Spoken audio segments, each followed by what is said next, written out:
Le film s'ouvre sur un homme dérivant seul sur l'océan. Il s'appelle Allison, un marine américain, rescapé après que son sous-marin ait été écoulé par les Japonais dans le Pacifique. Depuis 7 jours, il survit grâce à l'eau de pluie. Épuisé, il finit par atteindre une île isolée du Pacifique Sud.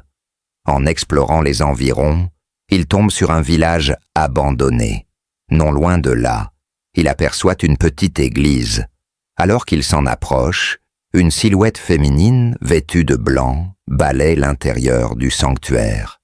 Allison est stupéfait. Une femme, ici, dans cet endroit perdu?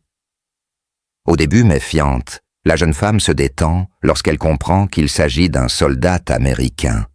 Elle se présente comme sœur Aniela. Aniela a fui les Japonais après que plusieurs missionnaires aient été capturés et exécutés lors d'un voyage vers les Fidji. Seule survivante, elle s'est réfugiée sur cette île jadis peuplée. Les habitants locaux ont dû fuir face à l'arrivée des troupes japonaises. Aniela vivait avec un prêtre, le père Philippe, mort peu après leur isolement. Depuis, elle prie chaque jour pour un miracle et rêve d'un sauvetage. Touché par son récit, Allison lui promet de l'aider à quitter l'île. Il envisage de construire un radeau à l'aide de la bouée qui l'a sauvé. Heureusement, l'île fournit encore des ressources et les cultures plantées par les anciens habitants subsistent. Aniela est douce, joyeuse, très croyante. Allison, plus terre-à-terre, a du mal avec la religion. Intrigué, il lui demande pourquoi elle a choisi une vie religieuse. Elle répond simplement « Parce que j'aime Dieu plus que tout ». Un jour, elle remarque une tortue nageant non loin du rivage. Allison y voit l'opportunité de lui apprendre à survivre. Ensemble, ils capturent l'animal, après une course acharnée. La viande, bien qu'étrange, leur permet un bon repas. Alors qu'ils assemblent leur radeau, un avion japonais survole l'île. Allison pousse Aniela à se cacher dans une grotte.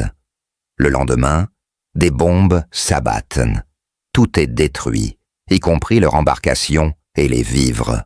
Affamée, Allison part chercher de la nourriture. Mais bientôt, des soldats japonais débarquent et établissent un camp.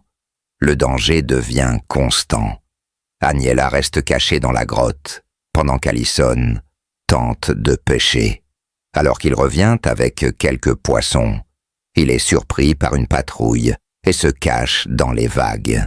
De retour, il insiste pour qu'Aniela mange du poisson cru, mais elle refuse. Allison, affamée, mange seule. Préoccupé par sa faiblesse, il décide de voler des vivres au camp japonais. Profitant de la nuit, il se faufile parmi les tentes ennemies. Il attend patiemment, puis vole quelques provisions et un petit peigne, pensant faire plaisir à Aniela. Le matin suivant, elle trouve un bouquet de fleurs et le peigne. Elle est profondément touchée, mais explique qu'elle a les cheveux courts, comme toute novice. Le geste reste gravé en elle.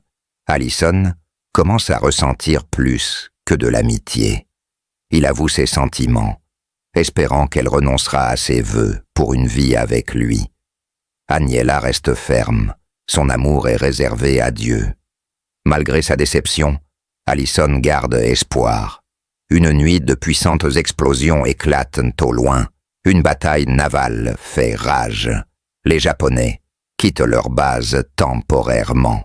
Allison propose à Aniela de visiter le camp déserté, rempli de vivres. Ils dansent, chantent, s'accordent une parenthèse de bonheur.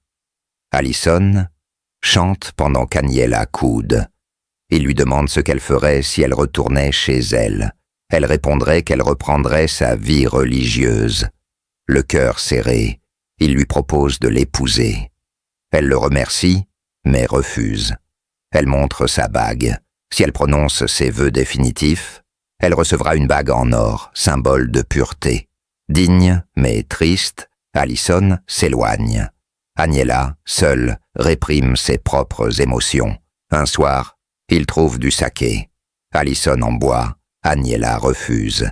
Ivre et troublé, il prononce des paroles blessantes. Agnella s'enfuit, bouleversée. Il la suit sous la pluie, la retrouve évanouie et la porte à la grotte. Pour la réchauffer, il la couvre de sa chemise. Le lendemain, elle est fiévreuse. Allison retourne au camp voler des médicaments. Un soldat le découvre. Il le tue pour survivre. Les Japonais découvrent le corps et lancent une fouille. Ils brûlent les alentours. Dans leur grotte, Agnella prie avec ferveur. Ils échappent à la battue. Puis, des avions américains apparaissent. Allison jubile. Les renforts sont là. Agnella et Allison sont émus. Leur calvaire touche à sa fin. Dans un ultime élan, Allison tente encore de la convaincre. Mais Agnella, en larmes, réaffirme sa foi. Allison, blessée dans une mission de sabotage, parvient à neutraliser des canons japonais. Les forces américaines débarquent enfin. Agnella retourne à sa vie religieuse. Allison rejoint les combats jusqu'à la fin de la guerre.